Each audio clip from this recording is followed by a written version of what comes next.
సంతోష్ తను ఎన్నో ఏళ్లుగా కంటున్న కల నెరవేర్చుకోటానికి సమయం ఆసన్నమైంది. అదే అతని పెళ్లి. సంతోష్ తన పెళ్లి కోసం ఎన్నో ఏళ్లుగా ఎదురు చూస్తూ ఉన్నాడు. చక్కని భార్యని పెళ్లి చేసుకుని ఎట్టకెలకి సంతోష్కి సంబంధం కుదిరేసింది. ఇక సంతోషంగా శాంతిని వివాహం చేసుకుంటాడు. శాంతి లోకజ్ఞానం తెలియని పిల్ల, కాస్త అమాయకురాలు. కాని సంతోష్ శాంతిల జంట చాలా చూడముచ్చటగా ఉంటది. ఇక వీరిరువురు పెళ్లి చేసుకుని కొత్త కాపురం మొదలుపెట్టారు. ఒకరోజు భార్య భర్తలిద్దరూ కూర్చుని తమ గురించి తాము ఇలా మాట్లాడుకుంటూ ఉంటారు. శాంతి, పెళ్లి చేసుకోవాలనేది నా ఎన్నో ఏళ్ల కల. ఇన్నాళ్ళకి నా కల నిజమై నిన్ను పెళ్లి చేసుకున్నాను. నీకు ఏ కష్టం రానీయకుండా కాపు కాస్తాను. నిన్నొక దేవతలా చూస్తాను. నువ్వు నాకు దొరకటం నా అదృష్టంగా భావిస్తున్నాను. అంతేకాదు, నీకు ఏం కావాలన్నా నన్ను ధైర్యంగా అడగచ్చు. అరే, నేనే మాట్లాడుతున్నాను, నువ్వేం మాట్లాడవేంటి? నేను కూడా నా జీవితం గురించి ఎన్నో కలలు కన్నాను. మంచి భర్త, బంగారం లాంటి పిల్లలు, ఆనందకరమైన జీవితం, ఇలా అన్నీ ఉండాలని అనుకుంటూ ఉండేదాన్ని. అలా అనుకుంటూ కలలు కంటూ చివరికి మిమ్మల్ని చేసుకున్నాను. మరి ముందు ముందు నా జీవితం ఎలా ఉంటుందో చూడాలి. అదేంటి శాంతి అలా అన్నావు? నేనంటే నీకు ఇష్టం లేదా? అయ్యో, అలా కాదండి. మీరంటే నాకు ఇష్టమే. అందుకే మిమ్మల్ని పెళ్లి చేసుకున్నాను. నాకు లోకజ్ఞానం తెలియదని మా అమ్మమ్మ నన్ను ఎప్పుడూ తిడుతూ ఉండేది. అందుకే నా కాపురం ఎలా ఉంటుందోనని చిన్న భయం. నువ్వేం భయపడకు, అంతా నేను చూసుకుంటాను. మీ అమ్మమ్మ కూడా నాకు చెప్పింది, నా మనవరాలు అమాయకురాలు, తనకేం తెలీదు, జాగ్రత్త బాబు అని. నీకేం భయం లేదులే. అవునండి, మీరున్నారుగా, ఇక నాకేం భయం. అంతా మీరే చూసుకుంటారు. సరేగాని ఆకలిస్తుంది, ఏం చేద్దాం?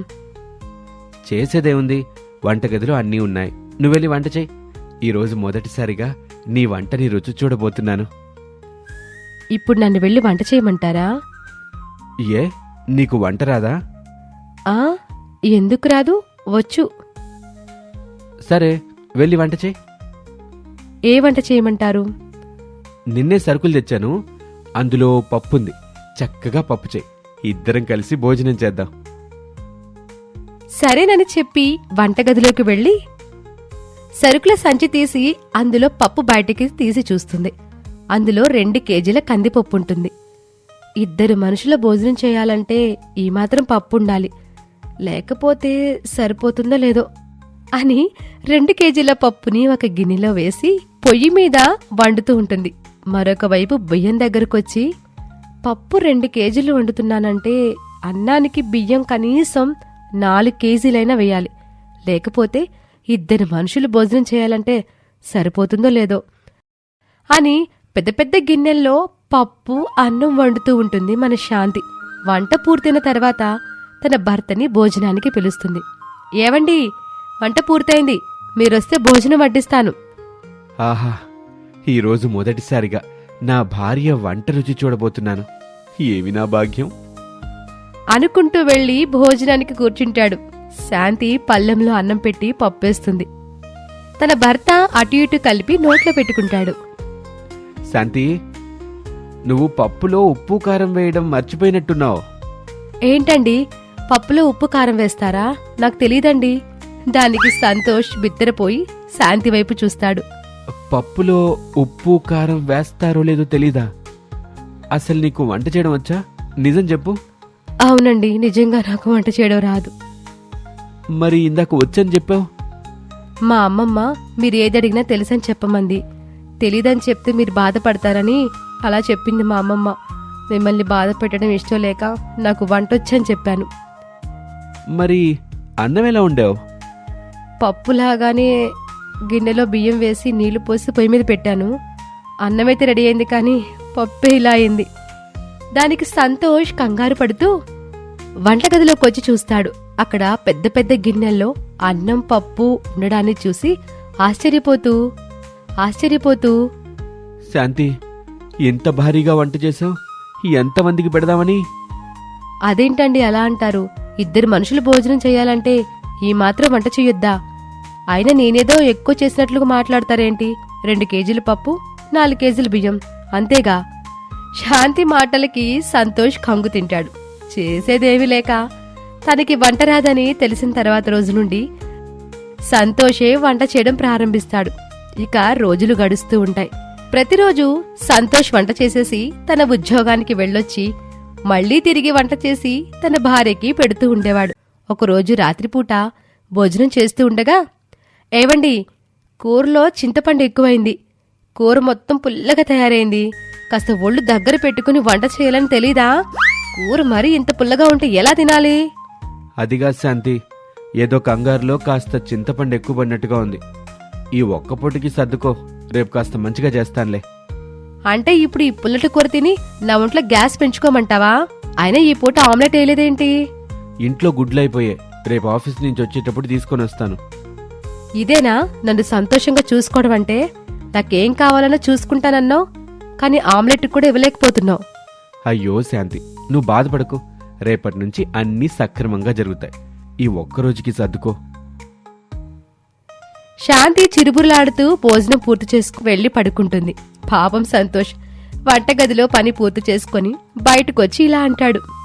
భార్యకు వంట రాకపోతే ఏదో ఒక రకంగా తనకి వంట నేర్పాలి, అంతేగాని పెద్ద పోటుగాళ్ళ మనమే వెళ్ళి వంట చేయకూడదు. ఇదిగో అప్పుడు అలా చేసి ఇప్పుడు ఇలా నానా తంటాలు పడాల్సి వస్తుంది. స్నేహితులారా, మీరు మీ భార్యల దగ్గర వంట వచ్చనస్సలు చెప్పొద్దు. చెబితే మీరు కూడా నాలాగా వంటవాడిగా మారాల్సిందే అని తను కూడా వెళ్లి పడుకుంటాడు. ఇక మరుసటి రోజు ఉదయం సంతోష్, శాంతి ఇద్దరు గుడికి వెళ్తారు. గుళ్ళో దేవుణ్ణి దర్శించుకుని బయటకొస్తూ ఉండగా శాంతి స్నేహితురాలు రాణి ఎదురవుతుంది. శాంతి, బావున్నావా? నిన్ను చూసి చాలా రోజులైంది. ఏంటి ఇలా చిక్కిపోయావు? ఇంట్లో పని నువ్వే చేస్తున్నావేమిటి? సంతోష్ ఏదో చెప్పడానికి ప్రయత్నిస్తాడు, కానీ శాంతి అడ్డుపడి తనను ఆపి తన స్నేహితురాలు రాణితో ఇలా అంటుంది. భలే దానివి రాణి, మా వారు చాలా మంచివారు. నేను చేసే ప్రతి పనిలో నాకు సహాయం చేస్తారు. సరే గాని నువ్వు ఒకదాన్ని వచ్చావా? మీ వారు రాలేదా? లేదు, ఆయన ఆఫీస్కెళ్లారు. ఇంట్లో ఏమీ తోచక ఇలా గుడికొచ్చాను. మీ ఆయన ఏంటి ఈ మధ్య కాస్త లావైనట్టున్నారు? మీ వంట బాగా రుచి మరిగినట్టున్నాడే. నా పెళ్ళం వంట రుచి చూస్తే లావెక్కరు, పాడి మీదకి ఎక్కుతారు. నువ్వింట్లో పనిచేసి చేసి బాగా చిక్కిపోయావే. ఏమండి సంతోష్ గారు, కాస్త మా స్నేహితురాలికి విశ్రాంతి ఇవ్వండి. అవును మరి, తను విశ్రాంతి తీసుకుని బాగా అలసిపోతుంది. ఇంకాస్త విశ్రాంతి ఇవ్వాలి మరి. అదేం లేదే, చాలా రోజుల తర్వాత కలిసాం కదా, నీకు అలా అనిపిస్తుంది. సరే, టైం అవుతుంది, మేము బయలుదేరుతాం. సరే బాయ్. సంతోష్ గారు, మా స్నేహితురాల్ని కాస్త సంతోషంగా చూసుకోండి. ఈ శాంతిని చేసుకున్న దగ్గర నుంచి నా జీవితంలో శాంతి లేకుండా పోయింది. నా బాధ ఎవరికి చెప్పుకోను. నా బాధ బయటకు చెప్పుకోలేక లోపలే కుమిలిపోతున్నాను అనుకుంటూ అక్కడి నుంచి వెళ్లిపోతారు. ఇక ఇంటికి వచ్చిన తర్వాత శాంతి, సంతోష్ ఇలా మాట్లాడుకుంటూ ఉంటారు. చూసారా నా స్నేహితురాలు ఏమంటుందో? నేను బాగా చిక్కిపోయానంట. దానికి పట్టపగలే చూపు కనిపించక అలా మాట్లాడింది. నువ్వేం పట్టించుకో మాకు. అయినా నువ్వు సన్నబడ్డం, నేను లావెక్కడం ఏంటి? మరీ అంత వెటకారం పనికిరాదు. వెటకారం ఏంటి? ఇక్కడ ఇంట్లో అక్కడ ఆఫీస్లో పని చేసి 70 కేజీలుండే నేను 50 కేజీలకి తగ్గాను. తగ్గితే తగ్గారు, కానీ ముందు వెళ్లి త్వరగా వంట చేయండి. మళ్ళీ ఆఫీసుకి టైం అవుతుంది. వాతావరణం చూస్తే చల్లగా ఉంది. కాస్త పకోడీ కూడా చేసి పెట్టి వెళ్ళండి. నీకేమో పకోడి, నా జీవితం చెకోడి. ఇంటా బయట నా పని చెడుగుడుగుడుగుడే అనుకుంటూ ఇంటి లోపలికి వెళ్లి వంట చేయడం మొదలు పెడతాడు. ఇలా రోజులు గడుస్తూ ఉంటాయి. ఒకరోజు శాంతి వాళ్ళ అమ్మమ్మ శాంతిని చూడ్డానికి ఇంటికొస్తుంది. ఆ రోజు సాయంత్రం సంతోష్ ఇంటికొచ్చి వంట చేయడాన్ని అమ్మమ్మ గమనిస్తుంది. తనకి ఇక్కడ జరిగే విషయమంతా అర్థమవుతుంది. ఇక మరుసటి రోజు ఉదయం సంతోష్ వంట చేసి ఆఫీస్కి వెళతాడు. అప్పుడు అమ్మమ్మ శాంతిని పిలిచి మాట్లాడుతుంది. శాంతి, మీ ఇంట్లో వంట ప్రతిరోజు మీ ఆయనే చేస్తాడా? అవునమ్మమ్మా. చూడు తల్లి, నువ్వింకా చిన్నపిల్లవు కాదు. భర్తను జాగ్రత్తగా చూసుకోవాలి. నీకు వంట రాకపోతే నేర్చుకొని చెయ్యాలి గాని అట్లా భర్తని ఇబ్బంది పెట్టకూడదు. అతను చాలా మంచివాడు కాబట్టి సర్దుకుపోతున్నాడు. ఇంకొకరైతే ఈ పాటికి నిన్ను పుట్టింట్లో వదిలేసి వెళ్ళిపోయేవాళ్ళు. నీ భర్త చాలా మంచోడు. ఇట ఇంట్లో ఆఫీసులో పనిచేసి బాగా అలసిపోతున్నాడు. నువ్వు అతనికి బంధంలా బలపడాలి గాని భారంలాగా తయారవకూడదు. కానీ అమ్మమ్మ, నాకు వంట రావడం లేదు. ఏం చేయని చెప్పు. నేనున్నానుగా, నీకు వంట వారి పని నేర్పిన తర్వాతే ఇక్కడి నుంచి నేను వెళతా. నీ కాపురం కమ్మని కలగా ఉండాలి గాని పీడకల్లాగా మారకూడదమ్మా అని అమ్మమ్మ శాంతికి వంటలు నేర్పిస్తుంది. ఇక మరుసటి రోజు ఉదయం సంతోష్ వంటగదిలోకి వచ్చి చూడగానే శాంతి వంట చేస్తూ కనిపిస్తుంది. ఒక్కసారిగా సంతోష్ ఆశ్చర్యపోతాడు. వెంటనే తన దగ్గరకొచ్చి, శాంతి, మళ్ళీ నువ్వు వంట చేస్తున్నావా? నేనున్నానుగా. మీరేం కంగారు పడకండి, మా అమ్మమ్మ నాకు వంట నేర్పుతుంది. నిన్న నేర్చుకున్న వంట ఈరోజు చేశాను, ఒకసారి రుచి చూడండి అని తను చేసిన వంటని రుచి చూపిస్తుంది. సంతోష్ అనుమానంగానే రుచి చూస్తాడు. ఒక్కసారిగా ఆశ్చర్యపోతాడు. తను చేసిన వంట అద్భుతంగా ఉంటుంది. శాంతి, నిజంగా ఈ వంట నువ్వే చేశావా? అద్భుతంగా ఉంది. నేనస్సలు నమ్మలేకపోతున్నాను. ఇంతలో అక్కడికి అమ్మమ్మ వచ్చి సంతోష్తో ఇలా అంటుంది, బాబు, నువ్విక నుండి వంటగదిలోకి భోజనం చేయడానికి రావాలి గాని వంట చేయడానికి రాకూడదు. నా మనవరాలికి అన్ని వంటలు నేర్పిన తర్వాతే నేనిక్కడి నుండి వెళతాను. ఇక మీదట నీకు ఇటువంటి ఇబ్బంది లేకుండా చేస్తాను. థ్యాంక్ యూ బామ్మగారు. మీ మేల్ని నీ జన్మకి మర్చిపోలేను. భలే వాడివయ్యా, నువ్వు ఆఫీస్కెళ్ళరా, ఈలోగా నేనంతా చూసుకుంటాను అని చెప్పి సంతోష్ని ఆఫీస్కి పంపిస్తుంది. అమ్మమ్మ శాంతికి వంటలు మొత్తం పూర్తిగా నేర్పిన తర్వాత అక్కడి నుంచి వెళ్ళిపోతుంది. ఇక ఆ రోజు నుండి సంతోష్కి తను కలలు కన్న కాపురం కనిపిస్తుంది. శాంతి, సంతోష్లు ఆనందంగా తమ జీవితాన్ని గడుపుతూ ఉంటారు. ఇది ఇవాల్టి కథ. మరొక ఆసక్తికరమైన కథతో మళ్ళీ కలుద్దాం. అంతవరకు సెలవు. నమస్కారం.